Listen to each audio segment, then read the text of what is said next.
Back to back to back wins for the first time this season for the Ravens on Monday Night Football, heading into the bye.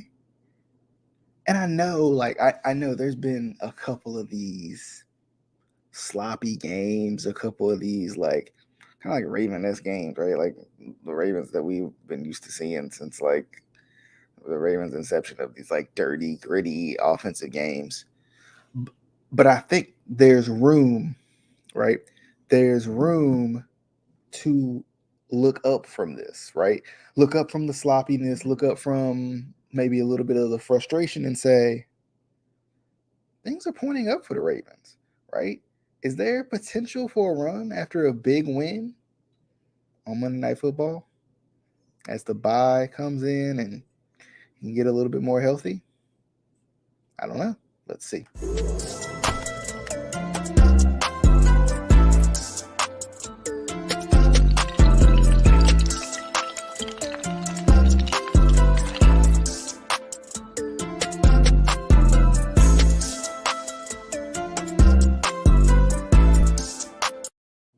All right, what is going on, good people? Quick recap of the Monday Night Football win that the Ravens got over the Saints, 27-13. Probably should have been 27-6, but at the same time, I think if we go with woulda, coulda, shouldas, maybe it would have been a little closer than that because of the drive that happened going into the half too. So you never know.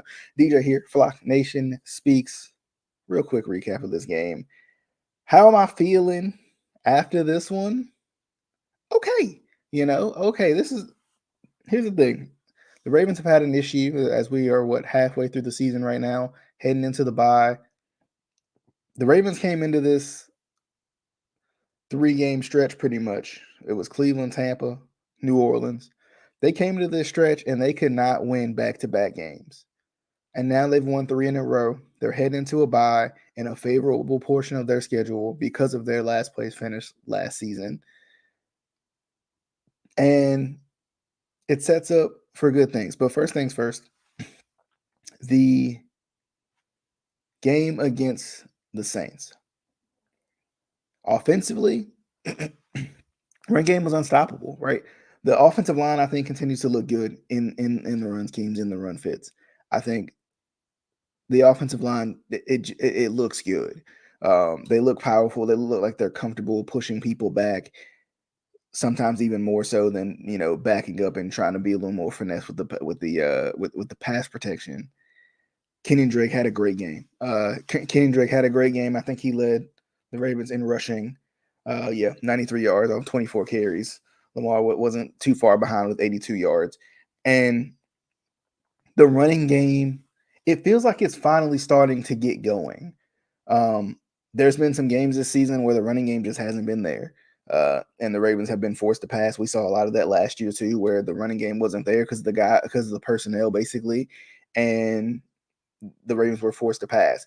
This season has been a lot of the same. Like, I mean, Gus Edwards has played like 1.5 games. JK's played practically the same, maybe 2 games, right? And because of that, the running game hasn't been up to par. And for a team I feel like that's the good part about it when you think about it. There's still been some success running the ball. Imagine when Gus is healthy and he's back, JK is healthy and he's back, and that combination of the two with Lamar, even though you don't have the weapons on the outside, right? That's why you throw for 133 yards, which sounds like a horrible day. 12 of 22, 433 sounds like a horrible day, but think about it. Lamar made some great plays to evade. Lamar made some great plays. He missed some plays, right? He just did. He missed some plays, and that happens. But I think now knowing what this wide receiver core is going to be, knowing there's no Bateman, right? Knowing he's done for the season, that's a big blow. But I think the Ravens will start to lean back into what they had to do in 2019, right? What they wanted to do, I think, starting this year, but now out of necessity, they got to lean back into it even more. They're probably going to lean on the run game and very efficient passing because Lamar right now is on pace for pretty much the same numbers he had in his MVP season. I think he's at what is he? Is he at 15 passing touchdowns? I think this season, if I'm not mistaken. Which if we're halfway through the season, that's somewhere near 30 if he continues on the pace. And of course, you hope he has some better games to up those numbers, right? The yards he's at, I want to say. I want to say he's at 1,500, if I'm not mistaken. 1,400, 1,500, right? Which would put him right near 3,000. Of course, he's going to run 4,000. We know that. So, he's on a pretty good pace, even though we've seen some kind of games out of him. And even this one, I don't even necessarily know if it was I think the run game was working and they stuck with it, which I've seen a lot of takes. I've seen a lot of people say, I don't know if this is sustainable. I don't know if this is going to work in the playoffs. But I think when you look at the playoffs and the offensive struggle that the Ravens have had, I mean, there's been a couple of things. One has been drops, right? One has been drops by the receivers, and do I trust these receivers to not drop the ball in big moments in the playoffs? No, not at all. But the other has been straying away from the scheme before it's time to stray away from the scheme. Uh, we saw in the Chargers game just them trying to air raid the Chargers because the Chargers had already played them. We saw in the Bills game just getting nothing going on the offensive end, not really leaning into their running game like they should have been. The Titans game was definitely you know there was an early turnover in that game, and then they just started pressing. So to see the running game being as good as it's being right now, I think is big. But I think at the same time, like given the personnel that the Ravens have right now when it comes to the wide receiver position, I don't know if you want to trust in those guys too much, right? It doesn't seem like they can get Duvernay involved. I don't know what it is. I'm still trying to figure it out. Like he has some games where he is the most lethal weapon on the Ravens offense outside of Lamar Jackson. But then there's some other times where he's just non-existent. Uh and more so I've seen that without Bateman, right? It seemed like for whatever reason, without Bateman, Duvernay has been almost non-existent. I don't know if that's because they're keying in on him because Bateman's gone, and they're making guys like Demarcus Robinson, and well, not Tylen Wallace because he wasn't even out there, but Prochet and these guys beat them. But I feel like too, it'll be interesting going down the stretch, right, to see this offense continue to develop because now your number one guy in Bateman is gone. Like he's gone for the year. There's no coming back for him. So, I think it's been proven over the past couple of weeks that unless you force feed the ball to and of course no Mark Andrews in this game too. So that changes how defenses scheme against you as well. But I think it seems like if Duvernay's not doing some sort of trick play or some sort of end around or something like that, like he's just not getting the ball. I don't know what it is. I don't know why they won't run a screen for him or something like that, just to get the ball in his hands and let him do his work. I don't think there was a screen called in this game, which is the screen's not really in Greg Roman's playbook. He rarely runs them anyway. So and we've seen that over the past couple of years that he just is it's just not something he's going to run, no matter if it's working or not. And sometimes when it does, he runs it too much. But I think the offense will be fine. I think because we talked about it before, and the Ravens have continued to prove it to us by not going out and getting any sort of big time number one wide receiver.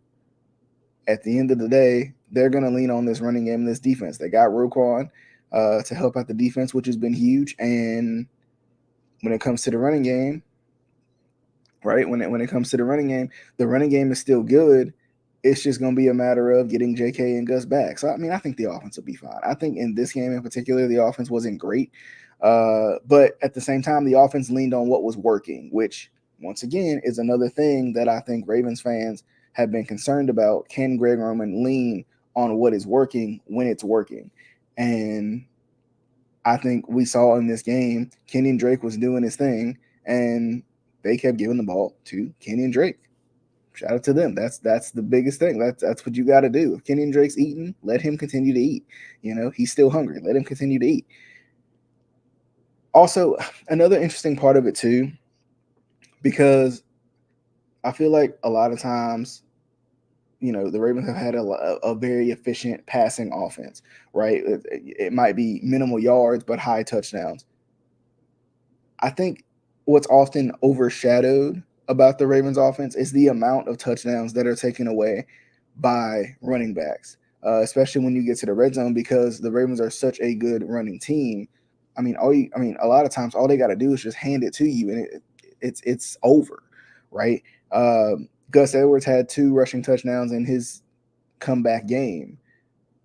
Kenyon Drake had 2 rushing touchdowns in the game against the Saints too. So in a lot of different occasions, most of the time that would have been at least one more touchdown pass for Lamar. I know he missed one to Demarcus Robinson. I know he missed that other throw to Demarcus Robinson where he threw it behind him. He was trying to escape and make something happen and threw it behind him. But I feel like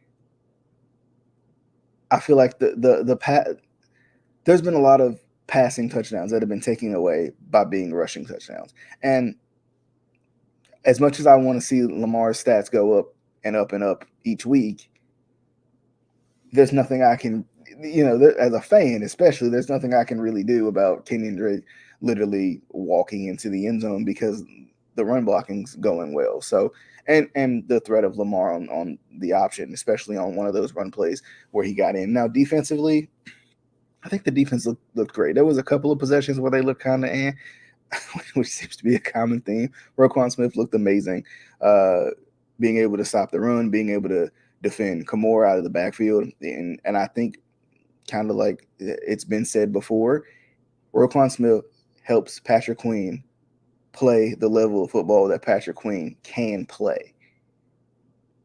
Just because Roquan Smith can be that more disciplined in the gap defender and let Patrick Queen kind of roam around a little bit. He can be the Mike guy and let Patrick Queen kind of be the secondary and not have as much pressure on Patrick Queen to be a guy who he's never really been able to be in his career.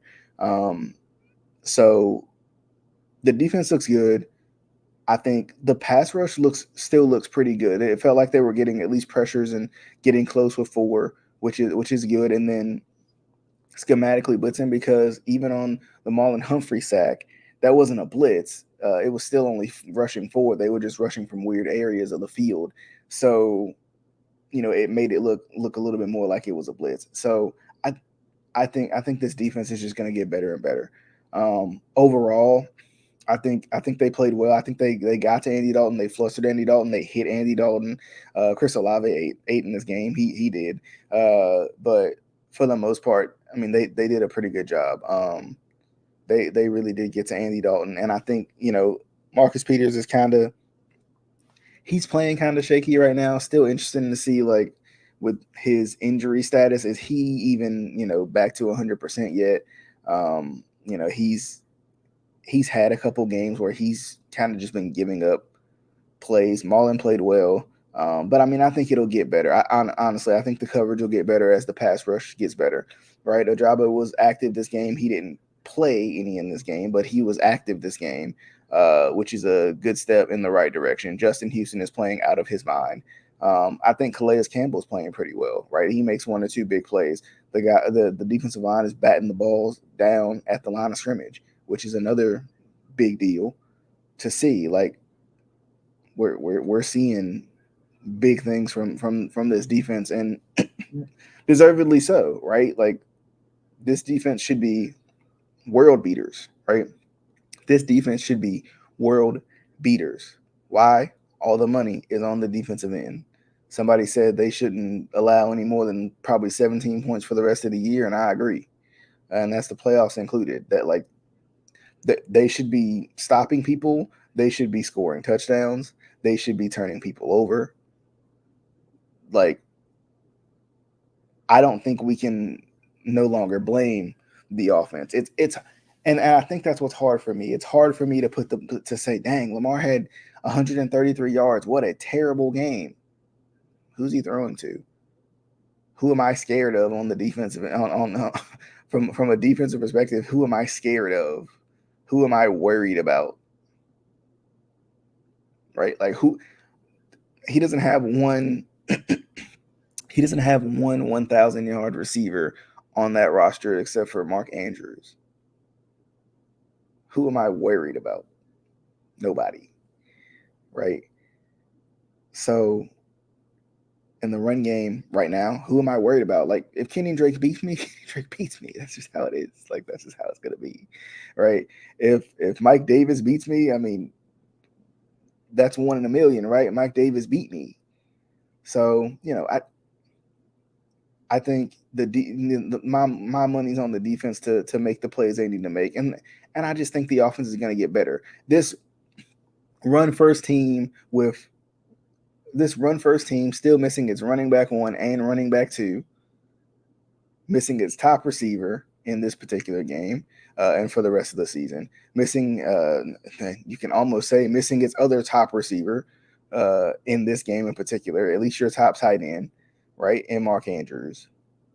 That's big. Now, to see Likely get involved, to see Lamar spread the ball around, those are causes for celebration a little bit, to see that, because Lamar has struggled sometimes to spread the ball around to his guys when he's had his main guys in the game. So, let's see how the coverages shift as Mark Andrews gets back in the game. That's going to be a big offensive thing too. I think going into the bye, it's a chance for the Ravens to get healthy. It's a chance to get your guys back. It's a chance to get your running backs back so you can run the ball like you want to, and then you can build the play action pass game off of it. Because I know it's there. I know the play action pass game is there. I know there's some openings. Hopefully Deshaun gets healthy too. I know he had the hamstring aggravation. So seeing him out there and seeing him, get open, get some separation, that's a big deal, because that's about all you got right now, right? That's all you got. A 35-year-old Deshaun Jackson and a bunch of guys who are in prove-it years. That's what you got, and let's see what happens. But good win. I think it was a good win against the Saints. Definitely a good win against the Saints. The Saints are a team that can prove to be tough. They got a good defense. They got good defensive talent, and their offense it can be streaky, but when their offense is on, it seems to be on. So, to play a pretty complete game when it comes down to it. I know a lot of people said this wasn't really a complete game because of the passing game, but like, if the run game is working, we've been asking for this for years. If the run game is working, keep going with it. Go with the hot hand. If that's Lamar slinging the ball all around the field, that's Lamar slinging the ball all around the field. If that's Lamar sitting back using the threat of his legs, or using his legs himself to run with the football, to add to these, to beat them down rushing the ball, that's what it is. That's the thing that hasn't been learned over the past couple years when we talk about these playoff losses, is sticking with what's working, right? Going away from what's not and sticking with what's working. And to see a game where you actually did that, that's big. Now, they got a weaker schedule coming up, but that don't necessarily mean it's going to be easy. There's definitely some interesting games in there, but of course it's the bye week, so we got plenty of time to talk about the rest of the schedule and what that means for this team. I think the bye week is going to be a good reset for the Ravens. As I wrap up, you can always watch or listen to Flock Nation Speaks on Facebook, YouTube, and listen to Flock Nation Speaks on Spotify, Apple Podcasts, Anchor, all of those. I think I'm on Google Podcasts too now, but be sure to subscribe if you haven't already. If you are on YouTube, give the page a like. If you're on Facebook, and I'll see you guys on the next one, which will probably be some sort of random video this week for the bye week. But as always, until